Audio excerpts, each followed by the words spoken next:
यानी उसको मौलवी बनाना चाहते हैं, अब्दुल्लापुर की ओर देश को ले जाना चाहते हैं। ये नहीं कर सकता।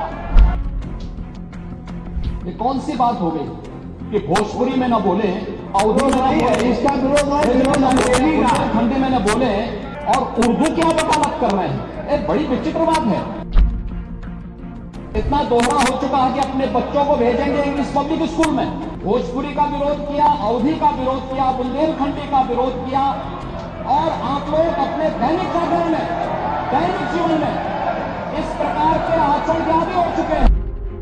चाहे वो अवधी लैंग्वेज हो, चाहे वो बुंदेली खंड हो, और बहुत सारी लोकल लैंग्वेजेस जो है उसको हम स्वीकारते हैं और हम बहुत खुश हैं उसके लिए, क्योंकि बहुत सारे विभिन्न समाजवादी पार्टी के विधायक भी उन जिलों से आते हैं और वो अपनी बातों को अच्छी तरीके से रख पाएंगे।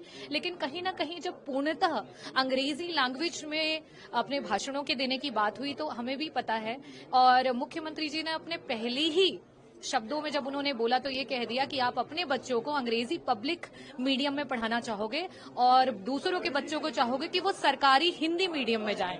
ये सरकार भी आपकी है, डबल इंजन की सरकार है, दिल्ली में भी आपकी तृतीय सरकार है और यहाँ पे आपकी दूसरी सरकार है, और उसके बावजूद भी आप अपने ही सरकारी स्कूलों को तिरस्कृत कर रहे हो और उनको आप इंफीरियर बता रहे हो। सदन के भाषणों में आप ये कह रहे हो कि आप अपने बच्चों को अच्छे स्कूल में, पब्लिक मीडियम में भेज रहे हो और सरकारी स्कूल जो है वहां पे नहीं भेजना चाहते हो। तो इस तरह आप कब ठीक करोगे? कब आप विपक्ष के द्वारा बार बार की हुई मांग को कि जो स्कूल है सरकारी उनमें अंग्रेजी मीडियम लेकर के आइए, जिस दिन आप सरकारी स्कूलों में अंग्रेजी मीडियम लेके आ जाएंगे उस दिन ये जो बैरिकेशन है, उस दिन ये जो ग्राम सभाओं में हमारे लोग बैठे हैं उनको भी इंग्लिश की जानकारी हो जाएगी, और तब हमें सदन में इन बातों और इन मुद्दों पे झगड़ा नहीं करना पड़ेगा कि अंग्रेजी में बोलने पर हमारा जो अंतिम पायदान पे बैठा व्यक्ति है वो उस लैंग्वेज को समझ पाएगा कि नहीं समझ पाएगा। माननीय मुख्यमंत्री जी जो भी कुछ कह रहे थे उनकी सब बातों का समर्थन था। जब उनसे ये कहा गया कि इसमें उर्दू और जोड़ लीजिए तो उन्होंने इस बात को अपने पार्टी के एजेंडे के हिसाब से इसको मोल्ड कर दिया, जबकि तमाम बातें माननीय मुख्यमंत्री जी उर्दू में भी बोलते हैं। बिना उर्दू के कोई सेंटेंस पूरा होता ही नहीं है, बिना हिंदी के कोई सेंटेंस पूरा होता ही नहीं है। तो ये हमारे देश की संस्कृति है और ये हमारे देश की एक ऐसी खूबसूरती है जो हम लोगों को बचपन से पढ़ाया गया। ये तो अभी एजेंडे तय हो रहे हैं, भाषा को खत्म कर दो। मुंशी प्रेमचंद जी बताइए क्या कौन थे? बनारस हिंदू यूनिवर्सिटी के सबसे बड़े प्रोफेसर में एक थे और शायर थे, कवि थे। वो तो ये पेटेंट था, वो कोई मुसलमान नहीं थे, ये भाषा किसी मुसलमान की नहीं है।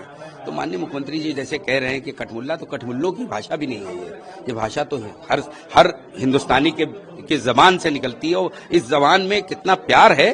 कई बार माननीय मुख्यमंत्री जी उर्दू का प्रयोग करते हैं, आप जब देखिएगा तो वो फिल्टर नहीं कर पाएंगे, उर्दू को अलग नहीं कर पाएंगे हिंदी से। ये दिल है, एक धड़कन है, एक गुर्दा है, एक कलेजी है, तो इसको कौन अलग कर पाएगा? ये सिर्फ पॉलिटिकल एजेंडा है। इस एजेंडे को, क्योंकि बीजेपी का एजेंडा है, इस एजेंडे को अगर वो नहीं करेंगे तो माननीय मुख्यमंत्री जी हैं, वो भारतीय जनता पार्टी के सबसे बड़े नेता हैं, तो वो अपने एजेंडे के माध्यम से बोल रहे हैं। और आज उन्होंने जितने रीजनल लैंग्वेज को पटल में कहा वो सबका समर्थन समाजवादी पार्टी ने किया। केवल उर्दू को ये कहा कि उसमें जब आप बोल रहे हैं तो उसको जोड़ भी लीजिए।